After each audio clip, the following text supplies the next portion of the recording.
Kematian Sutrimo masih menjadi misteri. Keluarga Sutrimo dikabarkan sempat mengungsi ke rumah saudara setelah pemakaman Sutrimo di Desa Ulahar, Kecamatan Wangon, Banyumas, Jawa Tengah. Ya sepastinya mengungsi atau tidak sih kita paham. Yang jelas intinya kan selang berapa hari, ada 5 harian dari Sutrimo meninggal, dia pergi ke rumah orang tuanya Sawangan. Ya mungkin nengok keluarga mungkin. Sekarang ya kelihatan lagi atau? Oh, di rumah. Sudah di rumah lagi, Pak? Iya. Hanya berapa hari itu, Pak, mengungsi? Paling sehari semalam. Nah. Hingga kini, keluarga almarhum Sutrimo belum menerima surat kronologi penyebab kematian. Keluarga hanya menerima KTP, uang santunan, dan surat pengantar rumah sakit.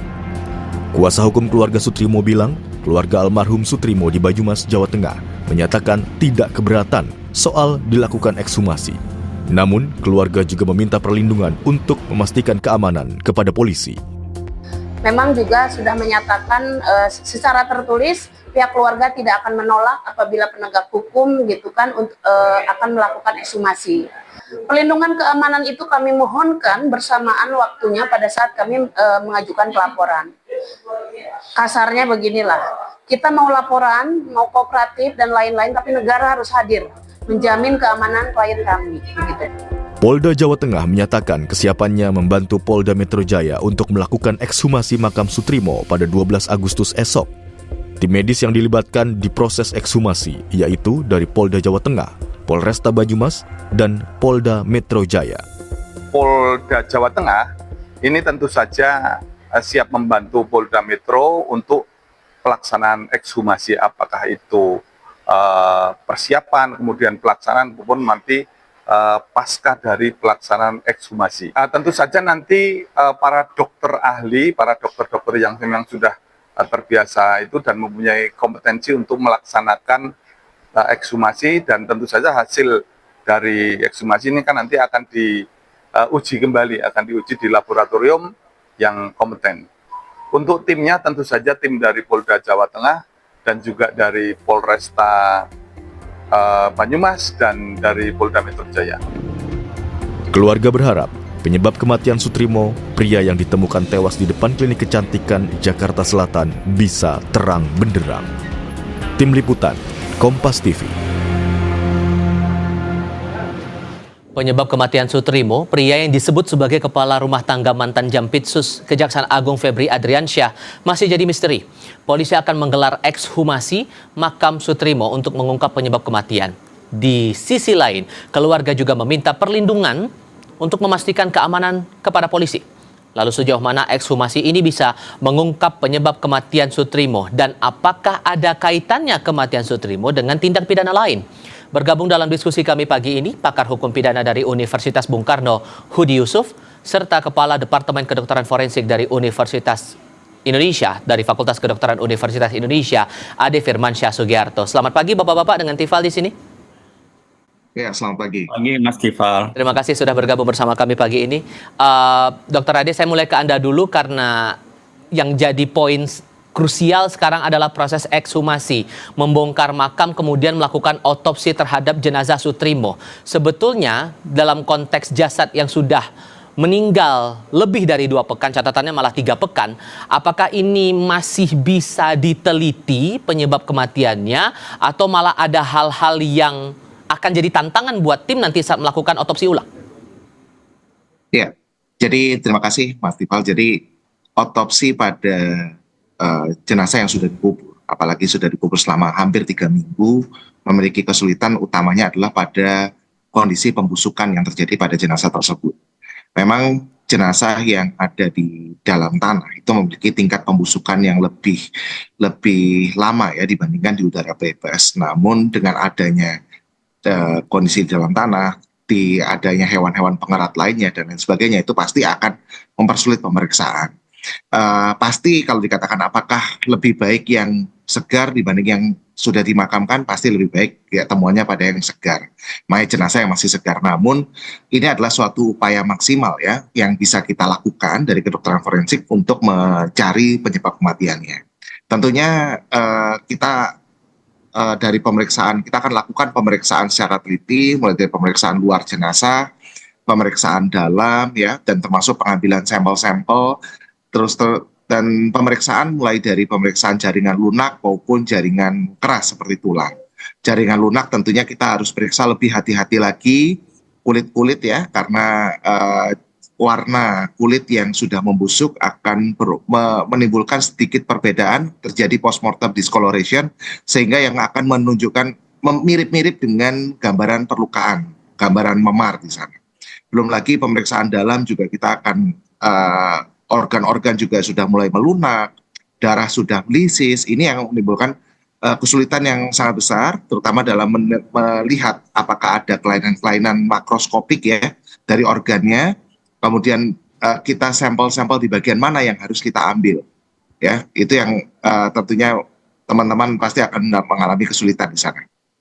Tapi pada prinsipnya secara teknis adakah hal yang berbeda antara proses ekshumasi, dalam hal ini jenazah sudah dimakamkan dulu baru kemudian diotopsi, dengan proses otopsi sebelum jasad dimakamkan, Pak? Jadi kalau secara teknis tidak ada perbedaan ya, semua caranya sama, mulai dari pemeriksaan luar dan pemeriksaan dalam. Namun kesulitannya tadi ya, kita bertemu dengan jenazah yang sudah membusuk dan sudah ada di dalam tanah, di mana mungkin zat-zat tubuh tadi sudah mencair dan sudah terserap ke dalam tanah sebagian, lalu juga ada hewan-hewan pengerat yang ada di dalam tanah yang juga akan bisa mengaburkan hasil-hasil pemeriksaan. Itu yang harus diwaspadai. Oke, di sisi lain juga di sini Pak Hudi, belum lama ini dari Polda Metro Jaya juga sudah menyampaikan kematian Soetrimo ini naik statusnya ke tahap penyidikan. Apakah kita bisakah kemudian kita mengambil kesimpulan, oh udah ada nih radar tersangkanya, atau dari proses ekshumasi ini jadi penegas untuk kemudian polisi baru bisa menetapkan tersangka? Ya, kalau menurut saya ya, naiknya ke tingkat penyidikan itu berarti telah ditemukan diduga kuat ada tindak pidana yang terjadi terhadap Pak Soetrimo ini. Namun dalam tahap penyidikan ini, ya belum tentu ada nama tersangkanya. Oleh karena itu, untuk menentukan nama tersangka, ya polisi harus mencari alat-alat bukti lain tuh. Salah satunya adalah hasil keterangan forensik, seperti itu. Namun setelah mendapatkan kepastian dari keterangan forensik tentang penyebab kematiannya, ya mungkin di sini agak mengalami kesulitan untuk menentukan tersangkanya. Karena kan Soetrimo ditemukan mati di dekat klinik kesehatan itu. Tapi bagaimana apabila terjadi ada racun yang masuk ke tubuh ya, siapa yang memberikan, bagaimana cara masuknya dan sebagainya, itu perlu penyelidikan lebih lanjut untuk menentukan seorang tersangka dalam kasus tersebut. Sehingga ekshumasi ini jadi penting, satu hal, atau Anda masih melihat hal yang lain rasanya masih ganjil dan belum dicoba dideteksi oleh otoritas terkait untuk menentukan penyebab dari kematian Soetrimo ini, Pak Hudi?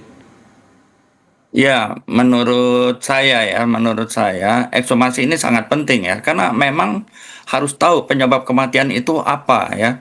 Seperti itu, karena kan kemarin ditemukan katanya dalam keadaan berbusa. Nah, berbusa ini disebabkan oleh apa?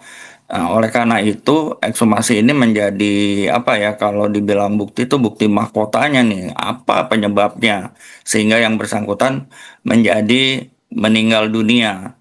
Nah, oleh karena itu ya saya berharap nanti dalam proses forensik ya yang dilakukan oleh kepolisian, saya juga berharap itu tim forensiknya ada dari beberapa rumah sakit kalau bisa itu untuk memastikan objektivitas hasil forensik tersebut, begitu Mas. Ada dorongan juga di sini Dokter Ade, proses forensik bisa berjalan transparan dan independen. Tadi Pak Hudi juga menyarankan beberapa pihak rumah sakit juga dilibatkan dalam proses ekshumasi. Kalau Anda menerjemahkan konteks dari transparan dan independen dalam proses ekshumasi ini, adakah batasannya atau kemudian proses yang terbuka itu dalam bentuk seperti apa, Dokter Ade? Ya. Yang jelas semua dokter forensik itu di dalam berpraktek memiliki pedoman etika dan disiplin ya. Jadi pasti memiliki standar untuk menjaga keilmiahannya dan independensinya ya, serta imparsialitas. Dokter forensik itu bekerja tidak kadang-kadang kita memberikan hasil yang tidak sesuai dengan maunya masyarakat, tidak sesuai dengan opini masyarakat. Kenapa? Karena memang itulah fakta yang ada di tubuh jenazah, itulah yang kita laporkan. Ya, termasuk nanti apapun hasilnya ya tentu itu yang dilaporkan. Kalau apakah nanti masing-masing dokter forensik ini tadi saya rasa juga usulan yang sangat baik ya, berasal dari beberapa center tentunya untuk bisa saling memperkuat dan bisa menunjukkan kepada masyarakat bahwa imparsialitas itu bukan hanya ada di dalam pedoman tapi juga ditunjukkan dengan adanya anggota tim yang berasal dari berbagai tempat ya, rumah sakit ataupun fakultas kedokteran tadi. Sekalipun tentunya itu tidak mungkin seorang dokter forensik akan membuat hasil yang berbeda dari apa yang dia lihat, tapi memang tadi sekali lagi saya sampaikan adanya kesulitan-kesulitan yang pasti akan ditemui. Ada kondisi pemeriksaan, kondisi jenazah yang diekshumasi. Dan tenaga-tenaga medis apa saja atau pihak-pihak mana saja, lintas disiplin ilmu apa saja yang dibutuhkan dalam proses ekshumasi dengan kasus yang terbilang cukup menyita perhatian publik seperti ini, Dr. Ade? Ya, tentunya dalam pemeriksaan forensik kita butuh ada tim dari kedokteran forensik ya, yang dibentuk dari Perhimpunan Dokter Forensik dan Mediko Legal Indonesia. Selanjutnya nanti tentunya dari sampel-sampel ini harus kita lakukan pemeriksaan, baik itu pemeriksaan laboratorium untuk penentuan kandungan zat-zat tertentu, maupun pemeriksaan histopatologi forensik untuk melihat apakah ada gambaran kerusakan jaringan tubuh akibat suatu zat tertentu. Jadi dari situ yang kita dua hal itu yang pasti akan dibutuhkan untuk membantu kita menegakkan penyebab kematiannya. Oke, dalam laporan yang disampaikan pihak keluarga, Pak Hudi, ini aduannya ada dua kemungkinan. Pasal dugaan pembunuhan dan pasal dugaan pembunuhan berencana. Kalau melihat rekam jejak kasus dari pengusutan yang berjalan sudah seperti ini, Pak Hudi, potensinya mengarah kemana dan bukti apa yang rasanya tidak terbantahkan sejauh ini? Kalau menurut saya diduga kuat ini adalah pembunuhan berencana ya. Karena kan dari data sekunder yang saya dapat dari media, diketemukannya busa dari mulut korban. Ini berarti ada sesuatu yang masuk ke dalam tubuh korban. Nah, untuk sesuatu yang masuk di tubuh korban ini tentu kan ada perencanaan bagaimana cara memasukkan sesuatu itu ke tubuh korban. Bedanya pembunuhan biasa dengan pembunuhan berencana itu hanya ada jeda saja tuh di situ.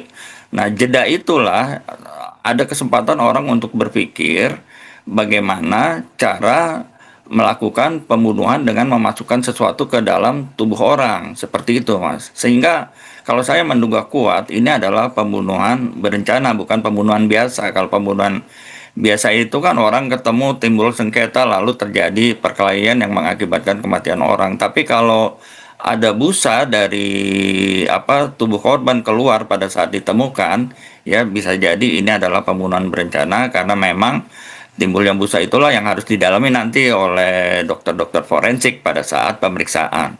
Oke, kemudian harus butuh penjelasan lagi dari proses ekshumasi yang berjalan besok hari di tanggal 12 Agustus di hari Rabu. Cuman kalau melihat kasus yang sekarang ini sampai kemudian baru di awal tahap penyidikan ini, Pak, rentang waktu, karena kan yang kita pahami dalam kasus pembunuhan berencana itu pasti ada rentang waktu untuk berpikir yang kemudian menyiasati sesuatu. Bagian menyiasati yang rasanya tidak terbantahkan dari sini di bagian mana? Karena kan sampai sekarang juga belum ketahuan tersangkanya siapa, Pak Udi.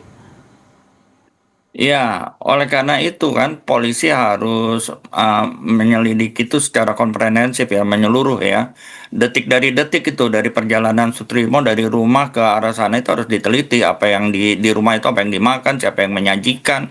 Itu betul-betul harus diteliti tuntas itu oleh pihak penyidik karena kan jenazah Sutrimo itu hanya ditemukan di dalam itu klinik kesehatan yang sudah tidak jalan juga kan, seperti itu. Nah, dia tujuannya itu ke situ apa? Jadi semua tuh dari A per Z tuh detik per detik dari perjalanan dari rumah itu memang harus diteliti tuh. Bahkan di rumah juga sebelum perjalanan dia makan apa, minum apa, atau ada yang memberikan makanan atau apa itu harus diteliti sedetil-detilnya. Dan harusnya menurut Anda ini kasus sebetulnya bisa didapatkan bukti-bukti yang kuat, terang benderang, sehingga tidak perlu makan waktu sampai lebih dari 3 pekan seperti ini? Betul, menurut saya ini 3 pekan ini memang mengandung resiko seperti tadi disampaikan oleh Dr. Adi itu, bahwa sudah banyak hal-hal yang mungkin membusuk sehingga agak mengalami kesulitan ya daripada jenazah yang fresh. Seharusnya memang tidak perlu sampai lama seperti ini, karena memang kan kasus ini memang kasus publik ya. Seyogyanya kalau ada masalah yang berkaitan dengan kasus ini atau orang-orang yang terdekat dengan yang bersangkutan, maka itu polisi seyogyanya ada inisiasi ya untuk melakukan penyidikan langsung terhadap kasus ini, sehingga tidak berlarut-larut seperti ini. Kalau berlarut-larut seperti ini tentu ada resiko kan, yang tadi disampaikan oleh Pak Adi, itu ada resiko bahwa jenazah itu lebih baik yang fresh daripada yang sudah dimakamkan. Oke.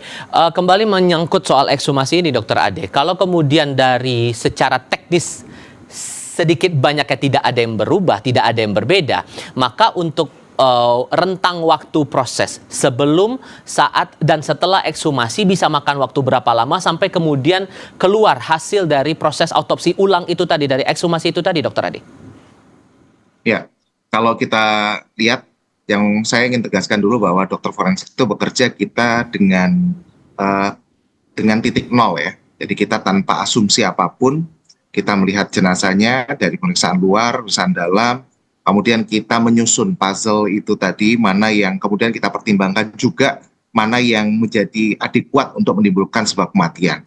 Nah, ini memang proses ini yang tidak sebentar. Kalau pengalaman kita berapa kali melakukan ekshumasi daripada kasus-kasus nasional sebelumnya, itu rentangnya bisa mencapai 2 bulan ya. Karena apa? Karena kita bukan mencari cepat, kita mencarinya tepat ya, secara baik secara ilmiah maupun tadi kesesuaian dan kecukupan dari sebuah bukti itu menimbulkan akibat.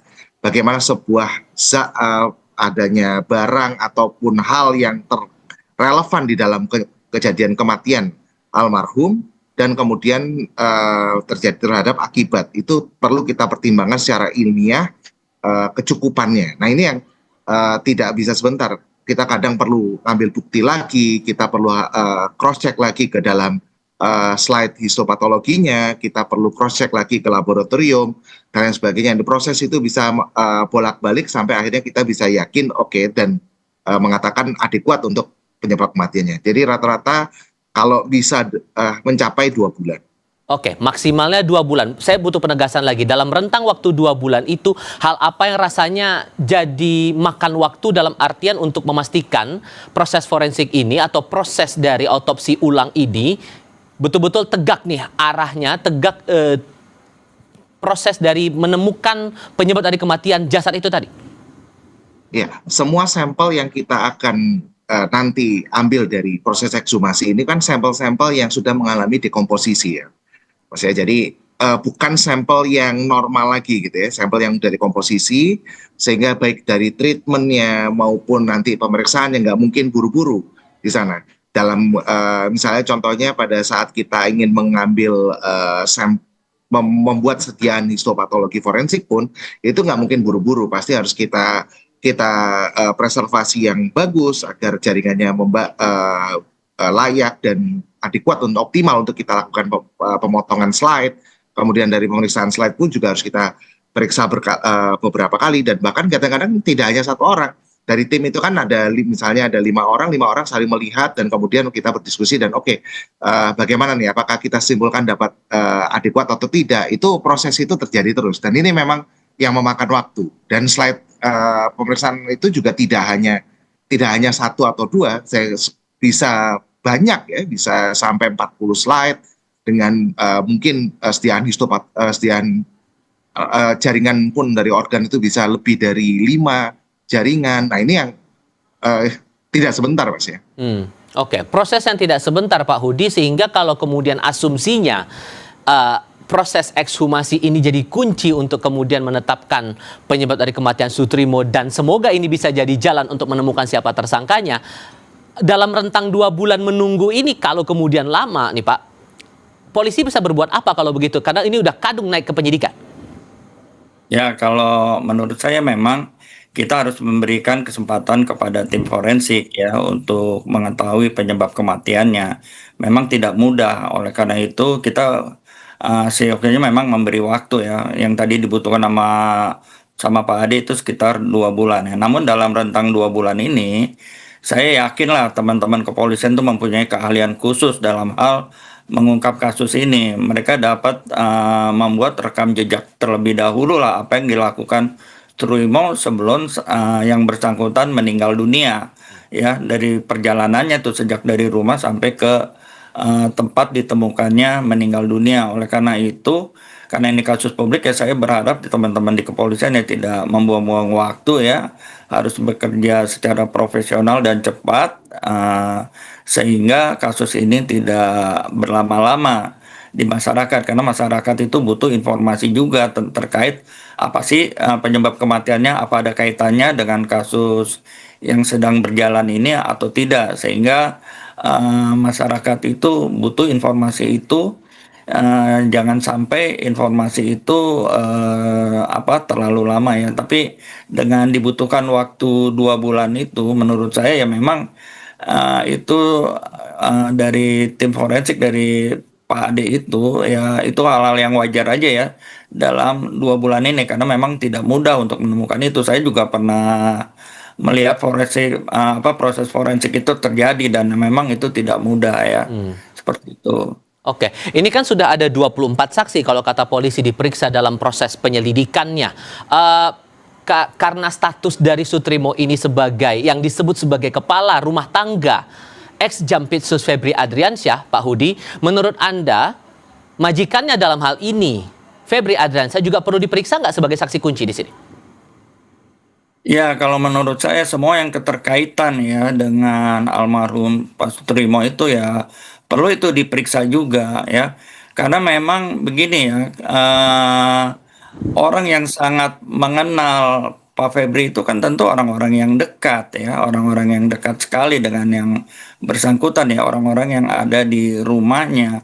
Oleh karena itu walaupun masalah ini terkait atau tidak terkait ya, yang bersangkutan tetap seyogyanya diperiksa oleh penyidik. Seperti itu sih Mas. Dan Febri Adriansyah ini menurut Anda krusial juga untuk diperiksa, begitu? Iya, menurut saya perlu ya, karena memang itu kan orang dekat yang bersangkutan dan beliau yang meng-hire yang bersangkutan kan, sehingga beliau memang seyogyanya diperiksa lah oleh penyidik. Tapi ini kan nanti tergantung kebutuhan penyidik. Penyidik tadi sudah memeriksa berapa 34 orang saksi 24. kan. 24 orang saksi ini sudah bagus lah, sudah proses yang cepat yang dilakukan oleh penyidik. Namun ya tetap untuk di sana kan kita perlu tahu tuh Sutrimo itu dipercaya sejauh apa oleh yang bersangkutan kan? Apakah hal-hal yang inti dalam rumah tangga itu juga beliau tahu ya, seperti itu. Nah, oleh karena itu penting juga penyidik melakukan pemeriksaan terhadap yang bersangkutan. Baik, satu pertanyaan singkat untuk masing-masing. Saya kembali ke Pak Hudi, karena yang saya cermati juga sampai dengan detik ini Pak, saat prosesnya masih berjalan di kepolisian, kemudian ekshumasi baru akan berjalan esok hari, dari pihak keluarga Sutrimo sudah menyampaikan aduan ke Polres Banyumas, tapi kemudian mereka meminta bantuan perlindungan kepada polisi.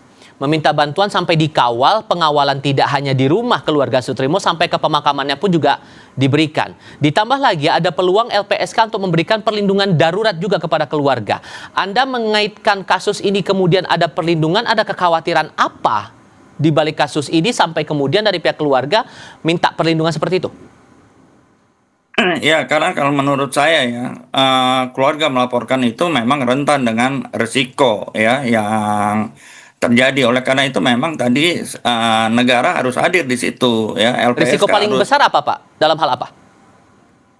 Kalau bicara risiko yang paling besar, dapat saja keluarga itu diintimidasi, diancam ya kan, untuk tidak meneruskan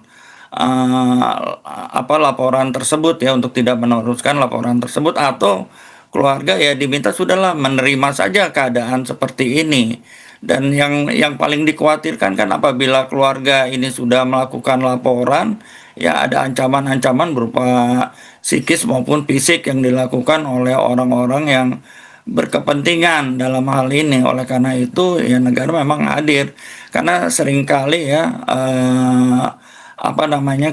kejadian perkara itu saksi-saksi itu tiba-tiba tidak bersaksi karena ada sesuatu yang tidak jelas di belakangnya. Oleh karena itu saya berharap tuh LPSK ya langsung secara darurat melakukan perlindungan terhadap keluarga ya, seperti itu. Oke. Terakhir, Dokter Ade, kalau Anda mencermati prosesnya nanti, karena ada dorongan untuk terbuka dan transparan itu tadi, dari pihak keluarga batasannya akan bagaimana ikut serta dalam proses ekshumasi, dan lokasi dari proses itu akan berlangsung di rumah sakit kah?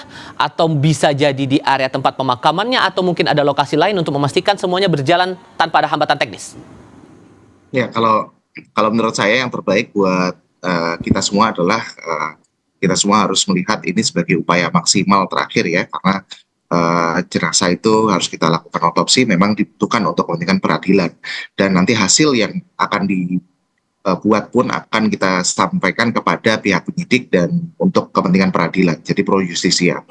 Lalu untuk pemeriksaannya tentunya semua hal yang optimal harus disiapkan, termasuk tempat pemeriksaan, dan termasuk buat semua pihak juga harus bisa menerima kalau misalnya ternyata kita melakukan pemeriksaannya tidak bisa 1 hari ya, termasuk misalnya kita harus misalnya 2 hari sehingga jenazah harus menginap dulu di rumah sakit dan baru keesokan harinya baru bisa dimakamkan, itu juga bagian dari pemeriksaan. Demi apa? Demi tujuan ketelitian dan kehati-hatian kita tadi gitu ya.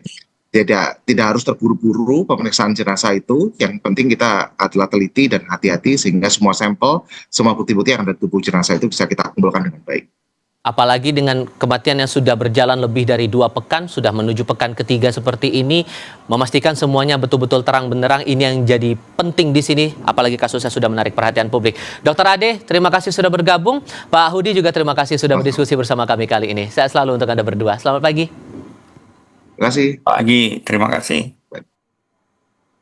Diskusi lain akan hadir usai jeda, saudara. Media Iran merilis video yang